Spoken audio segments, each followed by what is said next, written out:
Ryanair press conference. The nation is facing a number of controversies or major political challenges today, led notably this morning by whether we should all be touching Molly Malone's boobs and whether there is whether the two green ministers for transport and tourism are up to the job. In our view, they're not, as the cap on Dublin Airport is now costing Ireland growth, economic growth, traffic growth and jobs growth, in direct conflict with Eamon Ryan's own aviation policy for Ireland, which he has lamentably failed to implement, despite 4 years in office as Transport Minister. And you would think his colleague, who has spent 4 years as our Tourism Minister, might intervene, but as we've seen this week in events in RTE, her interventions are not particularly useful or indeed successful. So I'll give you a quick run through the Ryanair presentation. You know, we're wonderful, we're Europe's lowest cost airline. We're growing like gangbusters this year. Somewhere between 40 and 50 aircraft are being allocated to airports all over Europe. One is going to Ireland, thankfully, but it's going to Cork, sadly, and none is going to Dublin because Dublin is capped at 32 million passengers per annum. That's an artificial cap that was imposed back in 2005 as part of granting planning for the second terminal. It was designed to regulate surface traffic at Dublin Airport. It has nothing to do with capacity in the terminals or on the runways, and yet 15 years later we're still now stuck, and our national aviation policy is being damaged. Our tourism industry is being damaged by this entirely bogus and artificial planning restriction, which a useful tourism minister or a useful transport minister would intervene in. Either A, write to Dublin Airport and instruct them to ignore the cap, which would be a breach of the planning regulations, but Dublin Airport is a piece of national infrastructure. It is the gateway on and off this island on the periphery of Europe, and we cannot wait 4 years or probably longer of planning delays to have this cap lifted, particularly when, as a country, we've just opened a second runway at Dublin Airport at a cost of €300 million, and now we can't use it. We have less capacity at Dublin Airport with 2 runways than we had when there was 1 runway. We'd like to grow in Ireland, but sadly, we'd like to grow in Dublin, but sadly all that growth is being lost to other European airports because there is nowhere to put those aircraft while this planning restriction remains in place. So we're #1 airline in Europe for traffic growth. This year we grow from 184 to 200 million passengers. We're #1 for on-time performance and reliability. We're also the #1 European airline for an A climate rating. We have 400 aircraft on order if and when Boeing get round to actually delivering them to us, and we are embarking on a decade of growth here at Dublin Airport. In Europe this summer we'll operate from 95 bases, a number of which are in Ireland, 250 airports. We're flying to 40 different countries. We have a fleet of 600 aircraft, 400 more aircraft on order, and we expect to grow to 200 million passengers this year, but sadly none of that growth can be placed in Dublin, much as we would like to, and in the next decade we'll grow by 50% to 300 million passengers per annum. And the question is, how much of that growth is going to come to Ireland, where our national aviation policy is to deliver growth, deliver connectivity, and for aviation to contribute to Ireland's economic growth and development. We have the lowest fares in Europe, and we also have the lowest costs, which is why our fleet is growing very rapidly. Current developments: very strong post-COVID recovery. No other airline in Europe has grown or recovered the way Ryanair has. We carried 148 million passengers in 2019. This year that will grow to 200 million passengers. There are challenges. Boeing continues to mess us around with aircraft delays. Fuel is higher than it was pre-COVID, and we're dealing with conflicts and war in Ukraine and in the Middle East. Nevertheless, thanks to the aircraft deliveries we are taking from Boeing, we're making very strong market share gains right across the European Union. We're growing strongly in Italy, in Portugal, in Spain, in Poland, and in many other markets. We're seeing very strong growth this summer in new markets. We've opened a new base in Copenhagen, 4 aircraft. We are opening 11 domestic routes in Morocco, where we have 8 aircraft based. We're growing strongly in Jordan and also in Albania. We're growing everywhere except here in our home market in Dublin. We have 400 environmentally efficient aircraft on order. These aircraft burn 20% less fuel, 20% less CO2 emissions and reduce noise by 50%. Something that the NIMBYs at Dublin Airport, or the couple of NIMBYs at Dublin Airport, keep raising bogus noise objections to the continuing growth at Dublin Airport. The Dublin Airport cap is now losing traffic and jobs to other EU airports, and we ask our two Green Ministers for Transport and Tourism, what are you doing about Dublin Airport and its growth? It's a national gateway, and sadly we conclude that neither of them are up to the job. In Ireland in 2024 we will have based 40 aircraft. That's an investment of $4 billion in Irish aviation and tourism. We operate from 5 airports, 3 of which are bases. Dublin Airport is the only one that cannot grow. It's capped at 32 million passengers last year. They carried just over 32 million passengers. We're operating 210 routes, 10 of which are new, although they're all from the regions, Knock, Kerry and Cork. We are 20 million passengers and we're supporting over 20,000 jobs. Dublin, currently under traffic is capped at 32 million passengers, which was the 2023 figure. The DA are raising this cap, exploiting this cap to raise fees by 45% over the next 3 years. They would, wouldn't they? Meanwhile, our Green Transport Minister and Tourism Minister failed to take any action. Ryanair has recently announced that 3 aircraft, 16 new routes and 200 jobs have been switched to southern Italy, airports in Reggio, Calabria and in Sardinia, because we can't place them in Dublin. We would, if we had our way, place another 4 aircraft here in Dublin in the summer of 2024.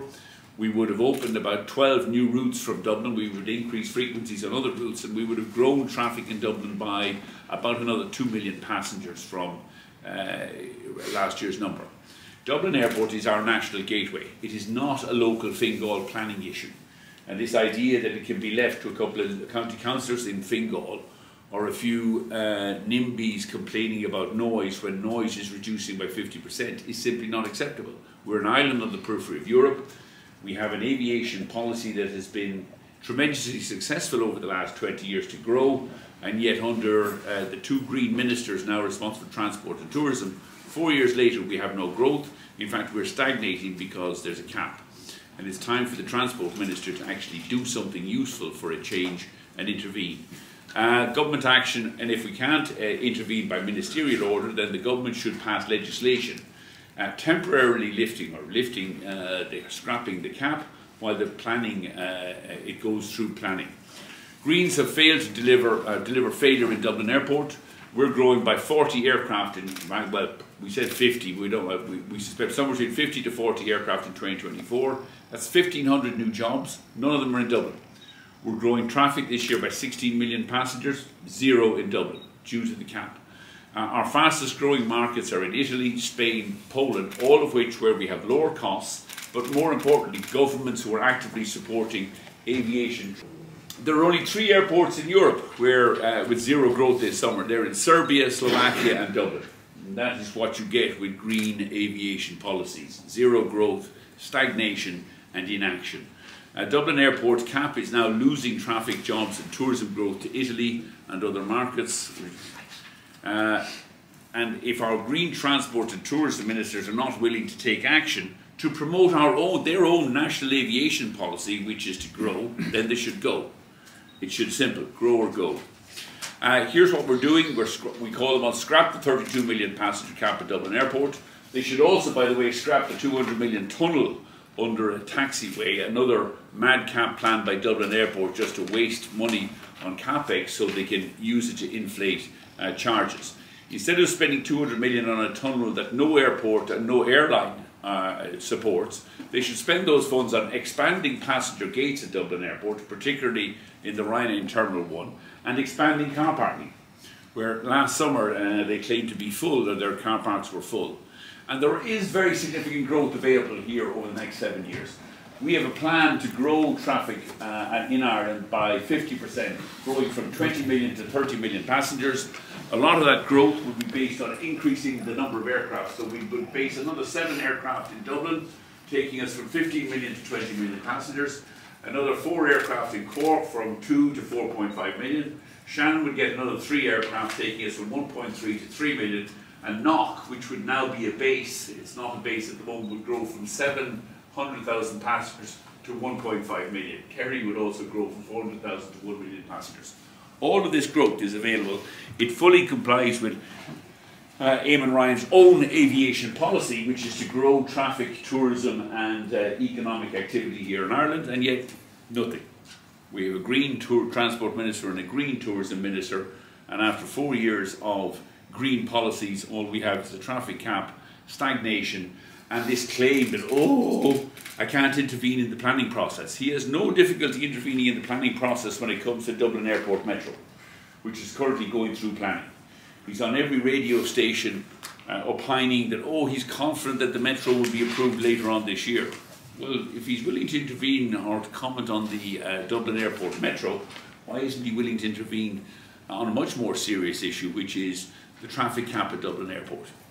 And while he's faffing around doing nothing, Dublin is losing aircraft to almost every other country in Europe.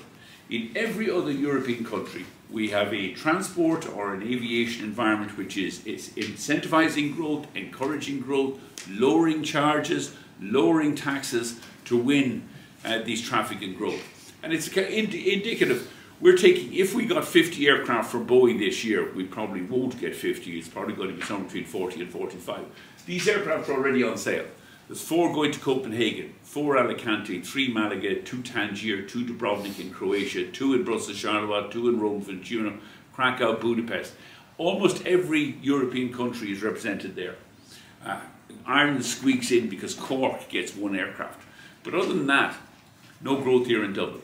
And Dublin is losing out to all of these other EU countries and airports who are frankly laughing. Every other airport in Europe is laughing at Dublin Airport and its traffic cap. Meanwhile, our transport minister is failing to implement his own national aviation policy. We've set it out here. National aviation policy to enhance Ireland's connectivity enhance our connectivity, to foster growth of aviation enterprise in Ireland, to support the creation and position of jobs, and to maximise the contribution of the aviation sector in Ireland's economic growth and development. I mean, if it was an exam question, it'd be a D or an E, he'd fail. So, is he enhancing Ireland's connectivity? No, fail. Fostering growth of aviation enterprise? No, fail. Supporting job creation in Ireland? He's exporting Irish jobs to almost every other European country with this bogus traffic cap at Dublin Airport. And is he maximising aviation's contribution to Ireland's economic growth? No, another abysmal failure. And you could understand if you had just one Green minister who was incompetent in charge of transport, but you have a second Green minister who's in, when she's not faffing around in RTE, is in charge of tourism. What's she done for tourism? Not a lot is the question. Irish tourism needs action. Dublin Airport is a national gateway to Ireland. It is not a Fingal planning issue. It cannot be left to a couple of county councillors who can be bullied in Fingal with a couple of noisy neighbours. Dublin Airport, and it is, the noise issue at Dublin Airport is bogus. The noise envelope at Dublin Airport has declined by almost 60% over the last 20 years. Aircraft are getting quieter, newer, much more efficient. Dublin Airport last year, or in 2023, received over 3,000 noise complaints. 3,400 noise complaints. 3,300 of those noise complaints came from one person. One person who masquerades as a self-appointed representative of a non-existent council somewhere in Ballybottle, which doesn't actually exist. So there is no significant noise issue at Dublin Airport, and in fact opening 2 runways divides by 50% the amount of flights over anybody's property. We used to be all flying on one airport, on one runway. If you divide it over 2 runways, you automatically reduce that. And yet we cannot grow, Aer Lingus can't grow, the American airlines can't grow, because Dublin Airport now tells us it's full, having just opened a second runway at a cost of €300 million to the Irish taxpayer, which takes capacity, runway capacity of the airport up to 60 million passengers. It's a bit like opening the Children's Hospital and then saying, sorry, can't use it, because some planning in South County Dublin means it can't be used, or there's some traffic restriction in South County Dublin. This is entirely bogus, and if we had a useful or a committed Minister for Transport, he would be taking action either on an interim basis to lift the cap, or pass legislation taking it out of the hands of the on-board Planola. Government should lead, not follow Fingal County Council and local loonies. 1. Scrap the airport cap by ministerial order legislation. 2. Lower Dublin charges. The 46% increase is entirely unjustified. It's now the highest airport fee increase in the EU. Expand the existing terminals and gateways and save the 200 million euro useless on the irrelevant tunnel. Use that money to expand terminals, gates and car parking. Incentivise environmental aircraft. We're investing billions in new aircraft that carry 20% more passengers but burn 20% less fuel. Yet all of Ireland's ETS revenues, which are the environmental taxes paid by Ryanair passengers, is being used to subsidise the school bus fleet, not investments in new aircraft. The Boeing 737 cut emissions by 16% and reduced noise by 40%. We're investing all this money. We get no support from the Irish government or from the Green Transport Minister. And our call today on Eamon Ryan and Catherine Martin is simple. You're transport and you're the tourism ministers. You should grow or go. It's up to you. In summary, therefore, Ryanair is Ireland's #1 airline. We carried 20 million passengers in 2024. It was the same number, sadly, in 2023. We would like to grow to 30 million passengers over the next 7 years. Ireland gets this growth for free because it's our home marketplace.